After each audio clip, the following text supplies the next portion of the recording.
Maka di perencanaan kita di Kabupaten Sidoarjo merencanakan, bukan kira-kira kita, merencanakannya itu di 6 calon. 6 calon itu 4 dari partai politik, diusung partai politik, ya, dan 2 dari perseorangan.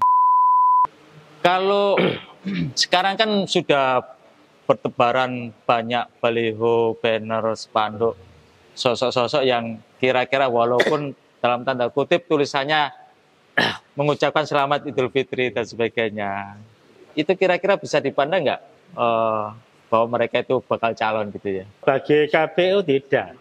Tidak ya, oke. Bagi KPU itu kan orang disebut sebagai bakal calon kan kalau sudah mendaftar. Ada maskot yang ditampilkan.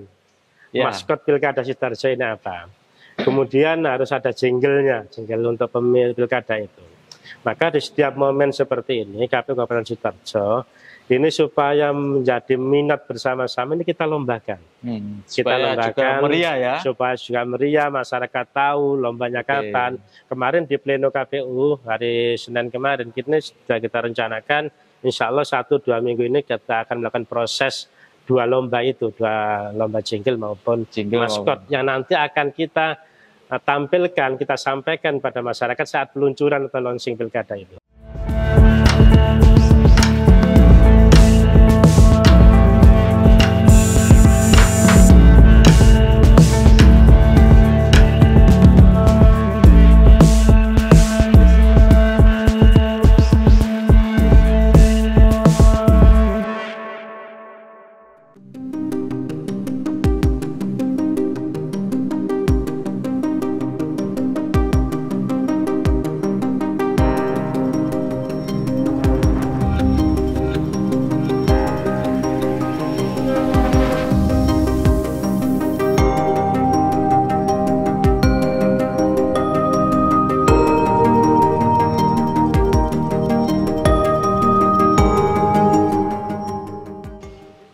Tribuners, kembali bersama saya Iksan Fauzi, News Manager Harian Surya Tribun Jatim Network.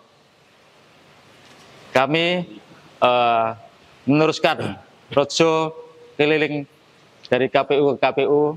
Kemarin kami datang ke KPU Surabaya. Hari ini kami meneruskan perjalanan menuju ke tetangga KPU Sidoarjo. Kita akan menyapa, kita akan bersama dengan Ketua KPU Sidoarjo, Bapak Muhammad Iska, atau yang akrab disapa Cak Iska. Terima kasih. Pak Iska, Pileg, Pilpres sudah selesai. Baru saja sudah selesai, MK juga sudah memutuskan, tinggal sekarang proses di MK adalah sengketa Pileg. Benar ya Pak? Betul. Untuk yang Pilpres sudah selesai. Lah, KPU Sidoarjo sekarang akan menghadapi pemilihan selanjutnya. Pilkada serentak 2024 yang akan diselenggarakan 27 November 2024. Pasca, sebelum kita membahas lebih lanjut tentang pilkada di Sidoarjo, bisa diceritakan kemarin kondisi Pileg, Pilpres, suasana di Sidoarjo bagaimana? Terima kasih. Suasana di Sidoarjo terkait dengan proses mulai tahapan Pileg sampai pelaksanaan, insya Allah Sidoarjo ini selalu adem. Selalu adem ya? Dalam setiap momen politik Sidoarjo ini adem, meskipun ada beberapa dinamika itu pasti. Dan dinamika yang terjadi di Kabupaten Sidoarjo ini, dinamika yang biasa terjadi di setiap momen pemilu. Dan alhamdulillah sampai hari ini di Kabupaten Sidoarjo tidak ada gugatan dan seterusnya. Insya Allah aman lah di Kabupaten Sidoarjo. Sengketa Pileg juga tidak ada? Di sengketa Pileg sampai hari ini kita belum mendengar di Kabupaten Sidoarjo, meskipun di Dapil 1 untuk DPR RI itu kan ada sengketa Pileg. Tapi kelihatannya lokusnya bukan di Sidoarjo. Oh iya. Oke. Kalau Pilpres kemarin juga adem ayem ya, masyarakat Sidoarjo juga ya? Sampai hari ini proses Pilpres pun adem ayem. Di Sidoarjo memang ada beberapa dinamika terhadap proses Pileg, dan itu kan sudah diselesaikan oleh teman-teman Bawaslu, prosesnya bagaimana dan seterusnya. Untuk pelaksanaannya sendiri sampai pada pelaksanaan dan hari ini tidak ada persoalan sama sekali di Kabupaten Sidoarjo, alhamdulillah. Setelah Pileg dan Pilpres selesai, apa sih langkah KPU menghadapi Pilkada ke depan ini? Mungkin ada tahapan-tahapan awal yang akan dilakukan oleh KPU dalam persiapan Pilkada serentak 2024. Ya, untuk Pilpres atau Pileg hari ini memang agak berhimpitan tahapannya dengan pelaksanaan Pilkada. KPU Kabupaten Sidoarjo ini sudah mulai masuk di tahapan Pilkada karena tahapan Pileg dan Pilpresnya sudah selesai. Untuk tahapan Pilkada di Kabupaten Sidoarjo kami sudah mempersiapkan diri untuk itu. Salah satunya adalah kami mempersiapkan pembiayaan anggaran ya. Anggaran KPU Kabupaten Sidoarjo untuk pelaksanaan proses Pilkada ini sudah clear dengan pemerintah Kabupaten Sidoarjo. Seluruhnya dibiayai oleh pemerintah Kabupaten Sidoarjo. Sudah disetujui? Sudah disetujui dan sudah cair. Sudah cair.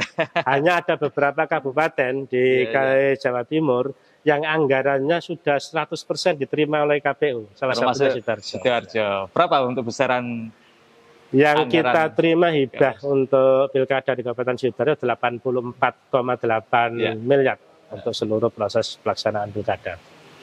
Untuk saat ini tahapannya apa, Cak Iska? Pendaftaran PPK dan PPS ya? Ya. Kalau hari ini setelah kita menyelesaikan proses anggaran, perencanaan dan seterusnya, mulai tanggal 23 kemarin kita sudah membuka pendaftaran PPK. Pendaftaran panitia di tingkat kecamatan. Ini kita akan laksanakan, kita buka pendaftaran sampai tanggal 29. Tanggal 6 dan tanggal 8 teman-teman bakal calon ini akan menghadapi tes tertulis.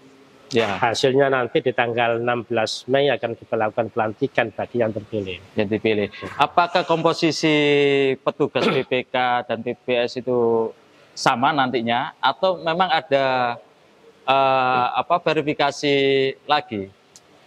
Tentu rekrutmen ini kan ada beberapa tahapan. Yang pertama tahapan terkait dengan administrasinya, ada seleksi administrasi. Jadi mereka yang kemarin jadi petugas PPK di belum tentu jadi lagi. Belum tentu. Kan prosesnya awal lagi. Mulai awal lagi. Awal lagi semua masyarakat di Kabupaten Sidoarjo yang memenuhi syarat kami persilakan untuk mencoba dan mendaftar di PPK di masing-masing kecamatan. Pendaftaran itu memang di masing-masing kecamatan nanti. Dan pendaftarnya di KPU Kabupaten Sidoarjo. Harapannya banyak yang daftar sehingga KPU untuk menentukan pilihan orang-orang yang tepat itu kan banyak pilihannya. Karena pilihan, semakin banyak pendaftar, semakin banyak pilihan, insya Allah kita akan memilih orang-orang yang sangat tepat untuk melaksanakan proses itu. Dan ini tidak membingungkan orang yang menyeleksi ya Pak ya? Enggak, tentu dengan banyaknya calon itu kita malah senang. Pilihannya banyak, pilihannya banyak.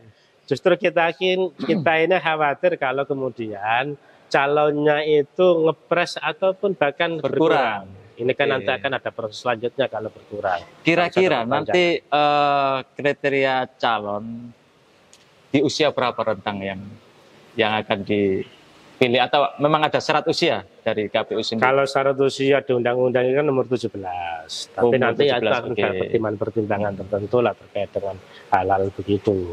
Yang paling pasti bahwa kita untuk menentukan calon sampai menjadi calon terpilih ini banyak kriteria. Di samping kriterianya kemampuan, integritas, kemudian hubungan dengan masyarakat dan seterusnya. Untuk daftar pemilih tetap di Sidoarjo ini berapa sih Pak jumlahnya? Kalau DPT kita mengacu pada Pileg kemarin 1,4. 1,4 juta 1,4 pemilih ya. Itu kira-kira nanti di Pilkada ada perubahan nggak? Kalau hari ini kita menskemakan untuk Pilkada itu hampir sama di 1,47 sekian. Ini yang akan kita akan mencoba untuk menjadi DPT kita. Tapi ini kan nanti akan ada prosesnya. Itu nanti diverifikasi lagi. Betul ya. Jadi mulai awal lagi ya. Dasarnya dari DPT, Pileg dan Pilpres kemarin. Salah satunya itu dasarnya. Itu sekitar bulan berapa itu nanti petugas Ya kan akan kita melakukan? segera kita laksanakan di bulan depan.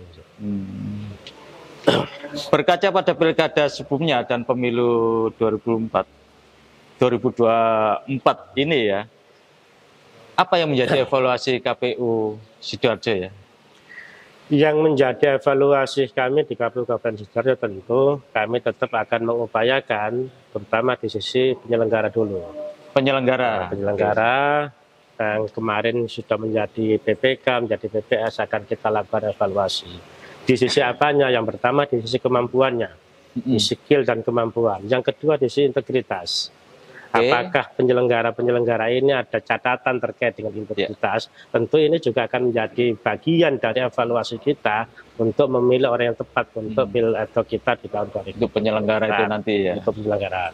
Tapi kira-kira dari catatan itu banyak enggak catatan kepada para penyelenggara yang di bawah KPU? Kalau banyak tidak, pasti Ya, ada. pasti ada ya. Terutama teman-teman ad hoc yang mendapatkan rekomendasi Bawaslu itu akan kita lakukan pengkajian.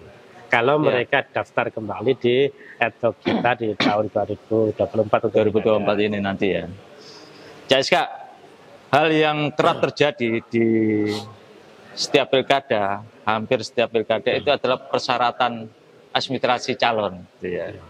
Contoh misalkan ada laporan ijazah kandidat yang tidak sah atau palsu gitu ya. Di Sidoarjo apa pernah terjadi kasus semacam ini selama CSK itu menjabat komisioner KPU Sidoarjo? Kalau terkait dengan administrasi calon itu, di setiap pemilu kan mesti ada catatan-catatan, ada masukan masyarakat. Dan hal-hal begitu, kalau kami di Kabupaten Sidoarjo, dan ini petunjuk memang dari KPU RI, pimpinan kita, KPU RI maupun KPU Provinsi, ini kita harus melakukan terkait, kita verifikasi faktual. Contoh, terkait dengan ijazah satu misal. Kalau ada laporan masyarakat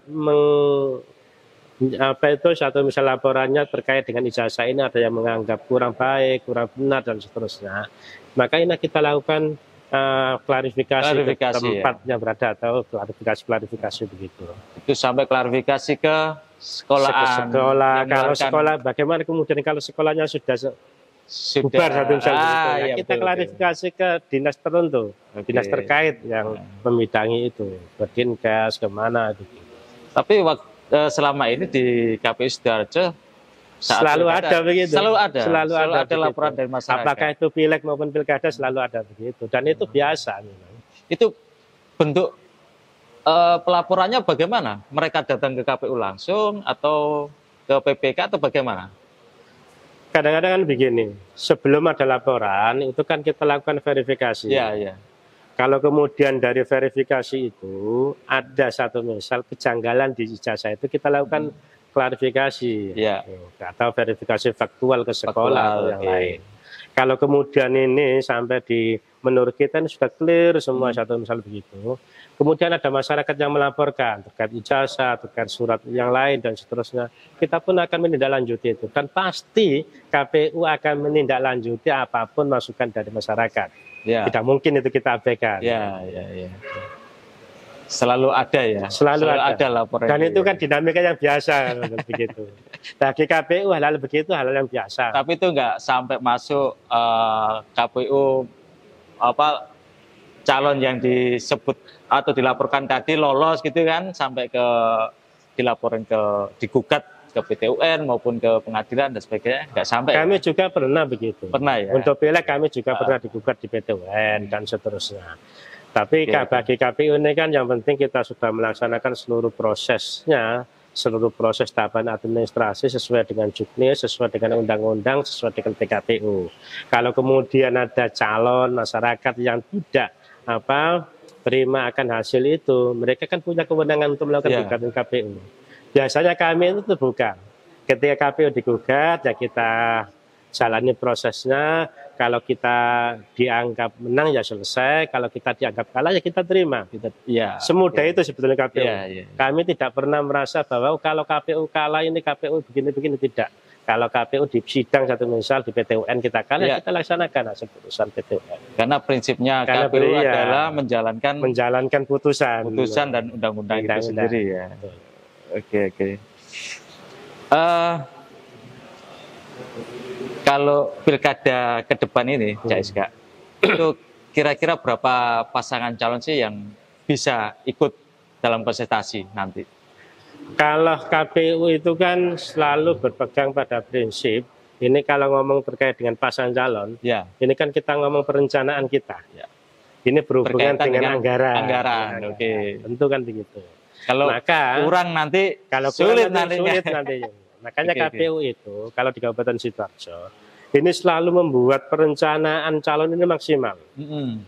Kalau kita hitung hari ini perolehan kursi Di itu, DPRD ya. di DPRD, Ya. ini memungkinkan kalau kita simulasikan seluruh partai ini kita Ya. gandengkan begini, ini memungkinkan ada 4.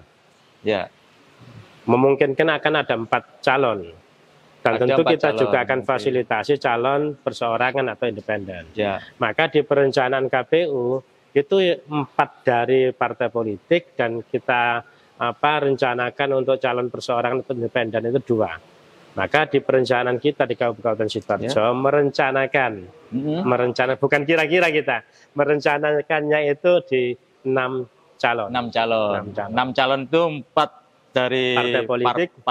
partai politik, diusung partai politik, Ya, dan 2 dari 2 dari perseorangan. perseorangan. Ya. Oke. Ada enggak ya partai yang bisa mengusung calon sendiri dari hasil pileg kemarin, pileg 2024? Kalau hitung-hitungan kemarin, karena Ya. meskipun belum kita melakukan penetapan kursi dan Ya. calon itu sendiri, kalau hitung-hitungan di pemilu tahun 2024 ini hanya 1 partai politik Satu partai yang politik. bisa memenuhi 20% dari jumlah kursi di Kabupaten Sidoarjo. Berapa sih Pak kursi partai yang bisa mencalonkan sendiri? 10 kursi. 10 kursi. 20 dari 50. Partai apa itu Pak? Partai Kebangkitan Bangsa. Partai yang Kebangkitan Bangsa. Di atas 10. Itu hasil sementara ya. Iya. Menunggu sengketa MK ini ya. Iya, kalau hitung-hitungan kemarin itu. Kalau hitung-hitungan kemarin seperti itu ya. Kalau sekarang kan sudah bertebaran banyak baliho, banner, spanduk, sosok-sosok yang kira-kira walaupun dalam tanda kutip tulisannya mengucapkan selamat Idul Fitri dan sebagainya. Itu kira-kira bisa dipandang nggak bahwa mereka itu bakal calon gitu ya? Atau ada proses lagi nantinya? Kalau bagi KPU tidak. Tidak ya, oke. Bagi KPU itu kan orang disebut sebagai bakal calon kan kalau sudah mendaftar. Oke, didaftarkan oleh parpol politik. Didaftarkan oleh partai politik maupun perseorangan. Itu baru menjadi bakal calon. Untuk menjadi calon kan melalui proses tahapan yang lain kan. Maka bagi KPU nama-nama atau baliho-baliho pamflet dan di medsos dan lain sebagainya itu belum lah. Belum. Jangankan calon, bakal calon saja mereka belum kok. Iya. Sampai mereka mendapatkan tiket itu ya. Iya. Mereka mendapatkan rekomendasi dari partai politik, kemudian didaftarkan ke KPU, baru kemudian mereka menjadi bakal calon. Diverifikasi dulu baru ditetapkan oleh KPU sendiri. Kalau tadi Cak Iska menyampaikan syarat parpol yang mengusung calon sendiri minimal 10 kursi di DPRD. 10 kursi, 20% dari jumlah kursi, ya. Atau 25% dari suara sah. Dari suara sah, ya. Oke. Sekarang kalau syaratnya independen, perseorangan, calon independen perseorangan, dia harus mengumpulkan dukungan berapa banyak untuk syarat pendaftaran itu sendiri? Kalau untuk calon perseorangan atau independen, ini Sidoarjo ini kan DPT-nya lebih dari 1 juta, ya. Atau jumlah penduduknya kan lebih dari 1 juta. Itu 6,5% dari jumlah DPT. Jadi kisaran 80-an lah. 80 ribu. Ya. Jadi calon perseorangan atau independen baru bisa mendaftar ke KPU ketika dia bisa mendapatkan dukungan 80 ribu warga ya, warga Sidoarjo. Itu dalam bentuk apa? Dukungan dalam bentuk dukungan tertulis dan dilampiri surat dengan pernyataan. Iya, surat pernyataan dukungan dan dilampiri dengan fotokopi KTP. Saya kira kemarin partisipasi pemilih di Sidoarjo berapa waktu Pileg dan Pilpres ini? Cukup tinggi ya? Di Kabupaten Sidoarjo, alhamdulillah untuk tahun 2024 ini tingkat partisipasinya mengalami peningkatan yang cukup besar. Kami sebetulnya berharap tingkat partisipasi sebelum pemilu ini mencapai 85. Tapi ternyata melebihi ekspektasi kita. 86% kita. 86%. Tingkat partisipasi di Kabupaten Sidoarjo untuk pemilu kemarin. Pemilu kemarin ya. Harapannya ini juga nanti di pilkada juga begitu. Ya. Apa strategi KPU sendiri untuk meningkatkan partisipasi warga Sidoarjo datang ke TPS saat pilkada nanti, supaya partisipasinya itu melebihi dari partisipasi di Pileg dan Pilpres kemarin? Ya tentu kita melakukan sosialisasi. Sosialisasi itu kita lakukan mulai tahapan pertama sampai pada pencalonan, kita sosialisasikan calonnya dan seterusnya. Kita pun juga berharap pada seluruh partai politik nanti pengusung itu juga mensosialisasikan atau mengkampanyekan calonnya. Tentu harapannya sosialisasi yang kita lakukan ini terkait dengan dengan sosok-sosok calon-calon itu nanti supaya banyak pilihan. Harapannya kami kan begini, semakin banyak calon, insya Allah ini akan berkorelasi dengan tingkat partisipasi. Tingkat partisipasi, harapannya seperti itu ya. Jadi sebenarnya KPU tidak bisa bekerja sendiri ya. Jadi harus melibatkan stakeholder, partai politik, masyarakat, komunitas itu sendiri ya untuk mengajak tentu mereka. KPU ini kan dimanapun. Sehebat-hebatnya KPU ini tidak mungkin bisa bekerja sendirian kan begitu ya. Maka KPU ini harus menggandeng seluruh komponen masyarakat. Apakah itu partai politik, terutama di 32 ini. Stakeholder utama KPU ini kan dua. Partai politik atau pengusung, yang kedua adalah masyarakat atau pemilih. Dua stakeholder ini harus betul-betul kita gandeng bersama-sama, kita rangkul. Kalau dengan partai politik pasti, kalau dengan masyarakat biasanya dengan ormas-ormas, dengan tokoh-tokoh masyarakat, kemudian dengan kelompok-kelompok masyarakat yang lain, LSM dan seterusnya.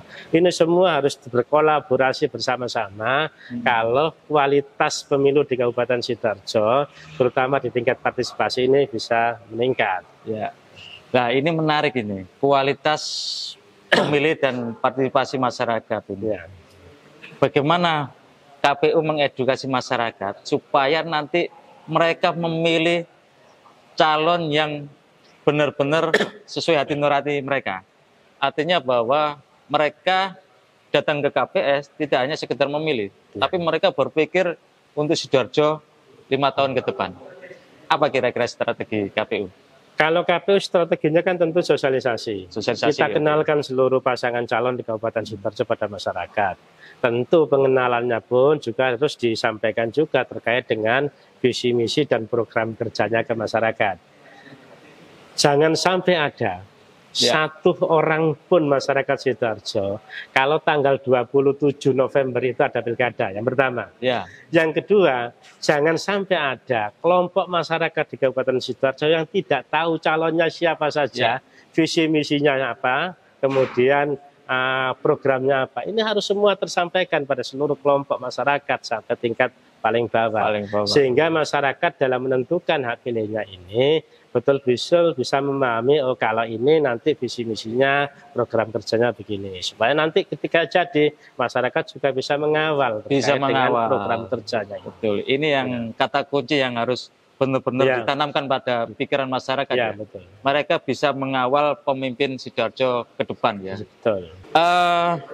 Fenomena hari ini yang kemarin juga disebut-sebut oleh MK di sidang MK adalah bansos, politik uang dan sebagainya. Itu kan menjadi persoalan di setiap pemilu kita. Lah, apa sih strategi KPU sendiri mencegah supaya kandidat maupun siapa aja lah ya melakukan politik uang, dan bagaimana imbauan kepada masyarakat atau pemilih sendiri? Ya, kalau terkait dengan politik uang, KPU selama ini sudah menyampaikan kepada masyarakat bahayanya, termasuk ancaman pidananya. Ancaman pidananya. Berapa tahun itu? Ancaman pidananya kan 3 tahun. Kalau bagi yang menerima atau memberi. Kalau ini sudah diproses di Bawaslu, kemudian Gakumdu, dan terbukti bersalah, ancaman pidananya 3 tahun. Dendanya 1 miliar itu. Dendanya 1 miliar. Ini selalu kami sampaikan ketika kami melakukan sosialisasi pada masyarakat. Kemudian terkait dengan yang fenomena yang kemarin disampaikan sedang juga bansos, kemudian program dan seterusnya. Ini sebetulnya kalau kita melihat Undang-Undang 10 tahun 2016 itu kan disampaikan.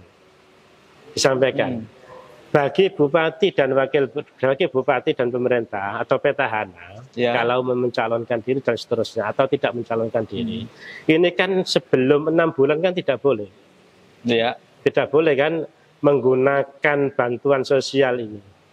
Maka ini sebetulnya harus menjadi ranah kita bersama-sama. Di pasal 71 ayat 3 itu kalau tidak salah itu disampaikan begitu. Maka ini harus kita kontrol bersama-sama, masyarakat harus paham ini kan. Masyarakat harus paham.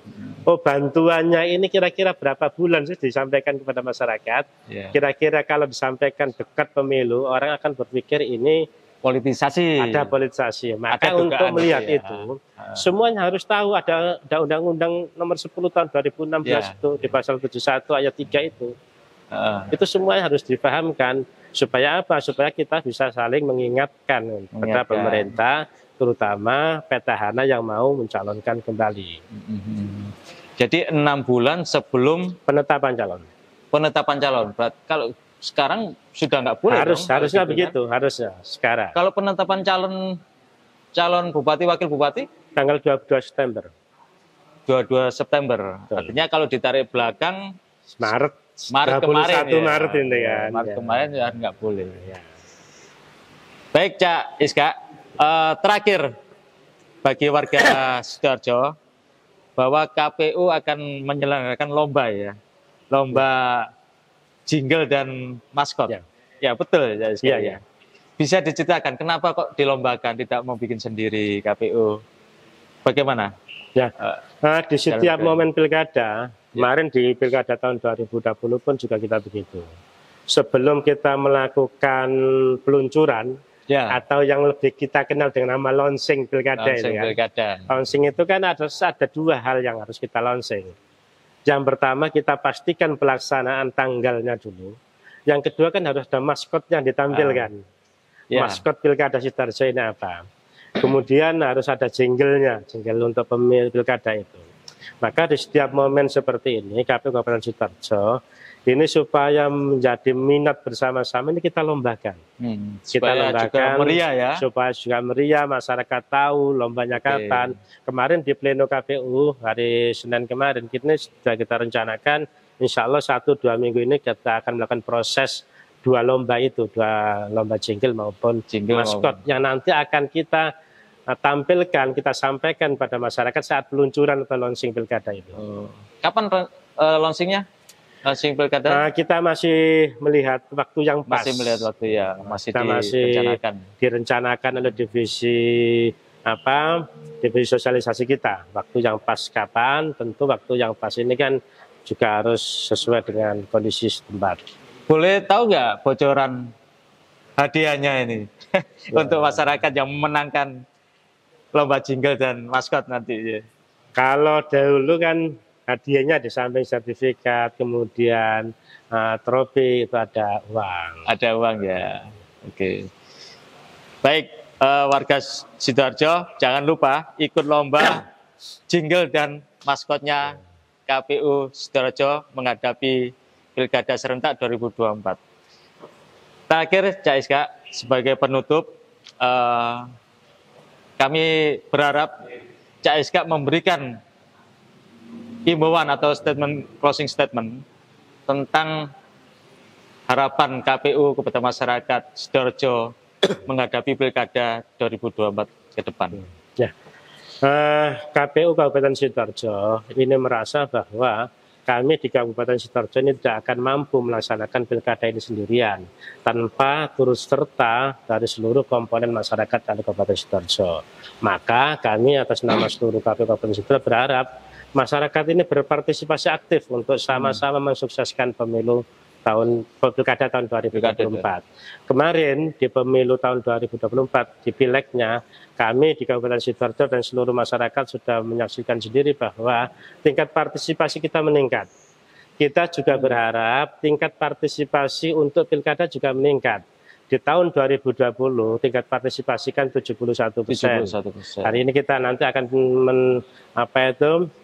merancang bagaimana sampai tingkat partisipasinya itu sampai 80%. Itu harapannya itu bisa terlaksana kalau seluruh komponen masyarakat di Kabupaten Sidoarjo membantu KPU dalam bersama-sama untuk mensukseskan pemilu. Harapannya itu sekali lagi saya sampaikan pada seluruh masyarakat Sidoarjo, tolong bantu KPU untuk mensukseskan pemilu. Yang jelas lagi adalah pilih calon pemimpin sesuai hati nurani. Itu yang paling penting. Yang paling penting. Pemilih itu kan harus sesuai dengan hati nurani. Karena itu yang menentukan Sidoarjo ke depan. Satu suara masyarakat itu menentukan nasib Kabupaten Sidoarjo. Menentukan nasib dan masyarakat Sidoarjo. Baik Tribuners, di ujung waktu kita berbincang dengan Cak Iska, Ketua KPU Sidoarjo. Saya Iksan Fauji, News Manager Harian Surya, Tribun Jatim Network, pamit undur diri. Sampai ketemu di lain kesempatan dengan penyelenggara KPU lainnya di kabupaten kota di Jawa Timur. Sampai jumpa.